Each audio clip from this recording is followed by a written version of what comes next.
Hi everyone. সব সময় রান্না করতে ভালো লাগে না, মনে হয় যে খুব কম সময়ে চটজলদি মুখরোচক কী খাবার তৈরি করা যায়। তো আজ আমি বানিয়ে নিয়েছি ওয়ান পট মিল। এর মধ্যে সমস্ত রকম ভিটামিন, প্রোটিন যাবতীয় রাখার চেষ্টা করেছি, কার্বোহাইড্রেটও রয়েছে।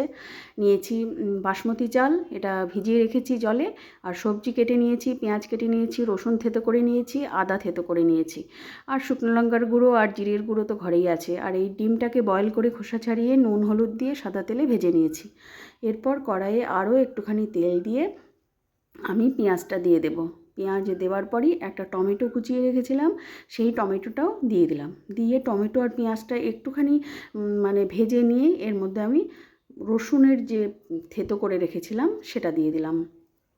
দিয়ে রসুন, পেঁয়াজ, টমেটো সুন্দর করে ভেজে নিয়ে এর মধ্যে আমি আদা যে পেস্টটা করে রেখেছিলাম, আদার পেস্ট দিয়েছি, নুন, হলুদ, আর দিয়েছি শুকনো লঙ্কার গুঁড়ো, আর দিয়েছি ভাজা মশলার গুঁড়ো। এই মশলাটার মধ্যে রয়েছে জিরে, ধনে, মৌরি, গোলমরিচ, দারচিনি, এলাচ, সমস্ত শুকনো কাঠকড়াইয়ে, আর শুকনো লঙ্কা কাঠকড়াইয়ে ভেজে নিয়ে গুঁড়ো করে রেখেছি, সেই গুঁড়োটা দিয়েছি।